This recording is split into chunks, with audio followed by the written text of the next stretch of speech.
नमस्कार दोस्तों, आपका स्वागत है अपने YouTube चैनल PFP में। मार्केट में शानदार तेज़ी कंटिन्यू रहती हुई नजर आती है। निफ्टी 50 0.95% ऊपर है। निफ्टी बैंक में 1% से ज़्यादा की तेज़ी है। निफ्टी मिड कैप में भी 0.3% की तेज़ी दिखाई पड़ती है। एडवांस डिक्लाइन रेशियो में क्लियरली मार्केट हमें एडवांस के फेवर में ज़्यादा दिखाई पड़ता है। कॉमोडिटीज़ के बारे में बात करें तो नेचुरल गैस में तकरीबन 2% की तेज़ी है। क्रूड ऑयल, गोल्ड और सिल्वर हमें पॉजिटिव में ट्रेड करते हुए नजर आते हैं। करेंसी मार्केट के बारे में बात करें तो फिलहाल हमें रुपी थोड़ा सा वीक होता हुआ नजर आता है। ग्लोबल इंडाइसेस के बारे में बात करें तो SGX निफ्टी में आपको फ्लैट टाइप की ओपनिंग ही देखने को मिलती है। फिलहाल फ्लैट ट्रेड हो रहा है, 8% की मामूली बढ़त दिखाई पड़ती है ग्लोबल इंडाइसेस में। बाकी आपको थोड़ी सी नेगेटिविटी दिखाई पड़ेगी, कोई बड़ी गिरावट नहीं है, लेकिन ऑफकोर्स थोड़ा सा प्रॉफिट बुकिंग चलता हुआ नजर आता है।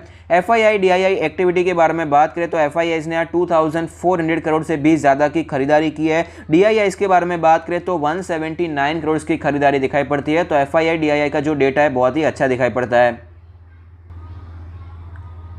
निफ्टी 50 के डेली चार्ट पर आने के बाद हमें क्लियरली पता चलता है ओपनिंग के बाद आपको शुरुआत में गिरावट नजर आई, लेकिन उसके बाद मार्केट ने पीछे मुड़कर नहीं देखा, तेजी कंटिन्यू रहती हुई नजर आई है और 15,600 के लेवल से एक थोड़ा सा करेक्शन दिखाई पड़ता है। बहुत बड़ा करेक्शन, रिजेक्शन हमें ऊपर के लेवल से दिखाई नहीं पड़ा। अगर डेली चार्ट के बारे में बात करें तो आप देख पाएंगे शानदार तेजी कंटिन्यू रहती हुई नजर आती है। आज ओपनिंग हुई, उसके बाद गिरावट जरूर हुई थी, लेकिन 15,400 के आसपास एज ए स्ट्रॉन्ग सपोर्ट लिया और वापस तेजी कंटिन्यू हो गई। 15,600 के आसपास थोड़ा सा प्राइस रिजेक्शन देखने को मिला, कोई बड़ी गिरावट ऊपर के लेवल से हमें दिखाई नहीं पड़ती है। स्ट्रेंथ के बारे में बात करें तो RSI फिलहाल 69.11 है, तो ऑफकोर्स स्ट्रेंथ बहुत ही अच्छी दिखाई पड़ती है, उसमें कोई डाउट नहीं है। अभी फिलहाल लेवल्स के बारे में बात करें आगे क्या दिखाई पड़ सकता है, तो जैसे मैंने आपको पहले भी बताया था कि जो तेजी आप पहले देखना चाहते हैं, जो पहले हमें देखने को मिली है, अगर वो कंटिन्यू रखना चाहते हैं तो ऑफकोर्स FII को कैश मार्केट में खरीदारी करनी पड़ेगी। और आप देख पाएंगे आज जो कैंडल बनती हुई नजर आती है, अच्छा पार्टिसिपेशन देखने को मिला, FIIs ने अच्छी खरीदारी भी की है। तो यहां पर FIIs जब तक कैश मार्केट में अच्छा माल खरीदते रहेंगे, आपको अच्छी तेजी कंटिन्यू रहती हुई नजर आएगी। सपोर्ट के बारे में बात करें तो 15,400 अब एक बहुत ही स्ट्रॉन्ग सपोर्ट की तरह नजर आएगा, जो कि पहले एज ए रेजिस्टेंस देखने को मिला था। अगर और गिरावट हो भी जाती है तो 15,250 का जो लेवल है बहुत ही स्ट्रॉन्ग सपोर्ट की तरह नजर आएगा। रेजिस्टेंस के बारे में बात करें तो 16,000 ऑफकोर्स साइकोलॉजिकल रेजिस्टेंस भी है, वो एक स्ट्रॉन्ग रेजिस्टेंस की तरह दिखाई पड़ सकता है। GDP का डेटा आ चुका है। इंडिया का GDP 7.3% कॉन्ट्रैक्ट हुआ है फाइनेंशियल ईयर 2021 में, तो ऑफकोर्स ये अच्छी बात नहीं है, लेकिन ये एस्टिमेटेड था, सबको पता था। कोरोना वायरस की वजह से 1-2 महीने तो बहुत ही ज़्यादा खराब गए थे, लॉकडाउन की सिचुएशन देखने को मिली थी, और जो एस्टिमेट किया गया था उससे एक्चुअली बेटर नंबर आपको देखने को मिला है। 8% का कॉन्ट्रैक्शन एस्टिमेट किया गया था RBI के द्वारा, और फिलहाल 7.3% का एक कॉन्ट्रैक्शन दिखाई पड़ता है, जो कि मेरे हिसाब से एक पॉजिटिव बात है। लेकिन चीफ इकोनॉमिक एडवाइजर की तरफ से जो कमेंट आ रहा है वो इतना पॉजिटिव नहीं आ रहा है। उनका कहना है कि जो पैंडेमिक का सेकेंड वेव है उसके कारण ग्रोथ पर हमें अफेक्ट पड़ता हुआ नजर आया। तो ऑफकोर्स ये पता भी था, लेकिन थोड़ी सी कॉमेंट्री यहाँ पर थोड़ी सी नेगेटिव बायस में जाती हुई नजर आई है। और सिर्फ Q4 के GDP डेटा के बारे में बात करें तो आपको 1.6% की ग्रोथ देखने को मिल जाती है।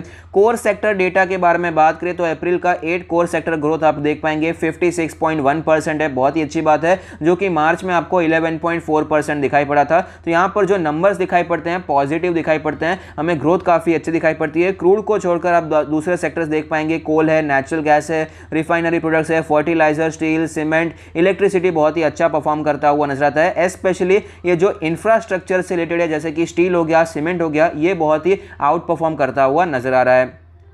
केमकॉन स्पेशलिटी केमिकल्स के रिजल्ट्स आ चुके हैं। प्रॉफिट में 58.32% की बढ़ोतरी देखने को मिली, बहुत ही अच्छी बात है, प्रॉफिट हमें बढ़ता हुआ नजर आया। केमिकल सेक्टर अच्छा परफॉर्म कर रहा है। शिल्पा मेडिकेयर के भी नेट प्रॉफिट के रिजल्ट्स आए हैं। नेट प्रॉफिट आपको 77% नीचे जाता हुआ नजर आया। ऑफकोर्स ये पॉजिटिव बात बनकर नहीं आती है, यहाँ पर इसका जो मार्जिन है वो भी बहुत ही कम होता हुआ नजर आता है, तो ये पॉजिटिव बात बनकर नहीं आती। PNB हाउसिंग फाइनेंस में आज हमें शानदार 20% का अपर सर्किट देखने को मिला। उसका रीजन है 4000 करोड़ वो रेस कर रहे हैं कार्ली ग्रुप से। और HDFC बैंक के जो फॉर्मर चीफ हैं आदित्य पुरी वो भी यहां पर इन्वेस्ट करने वाले हैं, जिसके कारण शेयर में हमें शानदार तेजी देखने को मिली, अपर सर्किट लगता हुआ नजर आया। लेकिन सिर्फ न्यूज के बेसिस पे आपको इन्वेस्ट नहीं करना चाहिए क्योंकि अभी तक अप्रूवल नहीं मिला है। ऐसे चांसेस होते हैं कई बार कि अप्रूवल नहीं मिलता और स्टॉक में आपको गिरावट देखने को मिल सकती है। तो अप्रूवल मिल जाए उसके बाद ही आपको कोई डिसीजन लेना चाहिए और सिर्फ इस न्यूज के बेसिस पे आपको कोई भी डिसीजन नहीं लेना चाहिए, कंपनी के फंडामेंटल्स को समझना चाहिए।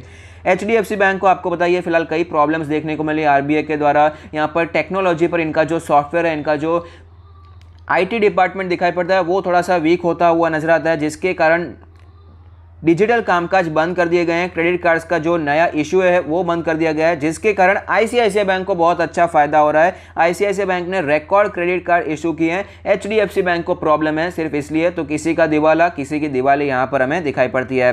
महिंद्रा एंड महिंद्रा के रिजल्ट्स आए थे, रिजल्ट्स इतने अच्छे देखने को नहीं मिले, स्टॉक में आपको गिरावट भी दिखाई पड़ी, 4 से 5% का करेक्शन दिखाई पड़ा था। कल हमने चर्चा किया था कि M&M का जो रिजल्ट्स आए हैं एस्टीमेट से अच्छा है, लेकिन मैं आपको कई बार बताता हूँ एस्टीमेट पर कभी भी भरोसा नहीं करना चाहिए क्योंकि सबका अलग अलग एस्टीमेट होता है। और आज आप देख सकते हैं एस्टीमेट अच्छा था, उसके बावजूद आपको स्टॉक में गिरावट नजर आ रही है। तो हमेशा as a long term investor आपको सोचना चाहिए लॉन्ग टर्म के हिसाब से क्या कंपनी अच्छा परफॉर्म कर रही है, क्या ग्रोथ आपको दिखाई पड़ती है। अगर दिखाई पड़ती है तो स्टॉक में जो गिरावट होती है वो आपके लिए एक अपॉर्चुनिटी की तरह नजर आती है। कंपनी ने कहा है कि क्विक रिकवरी में दिखाई पड़ सकती है ट्रैक्टर के सेल्स में, सेकेंड हाफ में हमें अच्छा परफॉर्मेंस देखने को मिल सकता है। तो ऑफकोर्स ये पॉजिटिव कमेंट्री है, ये एक अच्छी बात बनकर आती है। पेटीएम का मेगा IPO आने वाला है, $1.5 बिलियन रेस करना चाहते हैं, बहुत ही अच्छी बात है। अभी फिलहाल न्यूज़ तो बहुत आ रही है कि IPO आएंगे, इसका IPO आएगा, उसका IPO आएगा, लेकिन बहुत टाइम से IPO दिखाई नहीं पड़ता।